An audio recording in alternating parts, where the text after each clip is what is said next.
Restrictions में रहना कैसे लगता है आप लोगों को? हर समय अगर आपको रूल्स और रेगुलेशंस में रखा जाए कि भैया आप ये नहीं कर सकते, आप वो नहीं कर सकते, आपको ऐसे करना है, आपको वैसे करना है, आपको वो नहीं करना, हर समय आपको रूल बुक फॉलो करनी पड़े ज़िंदगी जीने के लिए, कैसा लगेगा आपको? कैसा लगेगा आपको अगर आपको हमेशा रूल बुक फॉलो करनी पड़े कि जी ऐसा करना है, ऐसा नहीं करना है, ऐसा? आपकी आत्मा का क्या होगा? इतना मैं पूछ रही हूँ बस। मैं सिंपल सवाल बताओ, मुझे इसका जवाब बताओ। आपकी आत्मा का क्या होगा अगर आपको हर समय कहा जाए कि ऐसे करना है, ऐसे नहीं करना है, ऐसे करना है, ऐसे नहीं करना? हर समय आपको ऐसे नहीं, आपको जंजीरों में बांधा जा रहा है। बचपन में स्कूल में हम मान लेते थे ये सब चीज़ें, बिकॉज हमारी कोई आत्मा नहीं होती थी। We didn't have a personality बचपन में। तो बच्चे मान लेते हैं जो कहा जाता है उनसे कि ऐसा करो, वैसे मत करो, ऐसा करो, वैसे।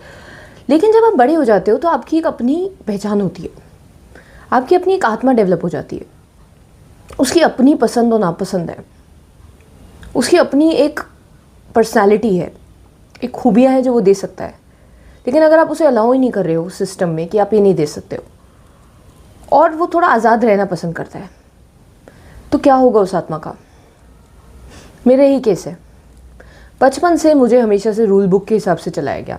पहले स्कूल में कि ऐसा करो, ऐसा मत करो, ये बोलो। घर में सोसाइटी के अपने रूल्स होते कि बड़ों से ऐसे बोलो, छोटों से ऐसे बोलो, इनसे ऐसे करो, उनसे वैसे करो।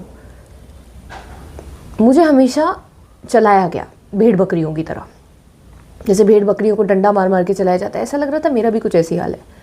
मुझे कुछ सोच दे दी गई कि लड़कियां घर का काम करेंगी, मैं लड़की हूँ, मुझे घर का काम करना होगा, और जो है मेरी शादी हो जाएगी। शादी तो करनी है, शादी से ना कहने का ऑप्शन नहीं है। एक बार तुम हो गई 20s में आ गई, फिर शादी होनी है तुम्हारी, फिर संभालना तुम। मुझे चॉइस ही नहीं दी गई कि मुझे शादी करनी है या नहीं करनी। मुझे बच्चे पैदा करने हैं, फिर उसके बाद बच्चे पैदा करने पड़ेंगे तुम्हें, क्योंकि उसका वंश आगे बढ़ाना है। भाई जहाँ तुम शादी कर रही हो उसका वंश कौन आगे बढ़ाएगा? तुम्हारा भूत। शादी क्यों करी फिर? तुम्हें बढ़ाना है वंश आगे। मेरी कोई चॉइस नहीं है मेरे पास। मैं भेड़ बकरी हूँ, मुझसे कहा जा रहा है कि भैया करो। अब मैं बच्चे पैदा करूँगी, फिर उन्हें पालना है, फिर अपनी जॉब लात मार के अपना क्या, तुम्हारी क्या पहचान, यही करना है तुम्हें। मुझे रोबोट की तरह और भेड़ बकरियों की तरह चलाया जाने लगा। ये सब सोच, ये सब चीज़ें मुझे चलाने लगी। और कहीं ना कहीं जब बच्चा मिडिल क्लास या लोअर मिडिल क्लास फैमिली में पैदा होता है तो उस पर एक फाइनेंशियल प्रेशर होता है कि पैसे कमाने हैं भैया। और जब ये आ जाता है ना कि घर में पैसे कमाए बिना तुम नहीं रह सकते हो, तो फिर वो इंसान बाहर जाता है। देखो यार, मैं सब चीज़ें छुपाने नहीं वाली, ये सच है।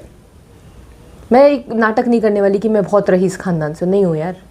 जहाँ मैं पैदा हुई हूँ वहाँ financially it's not very well of, average family में पैदा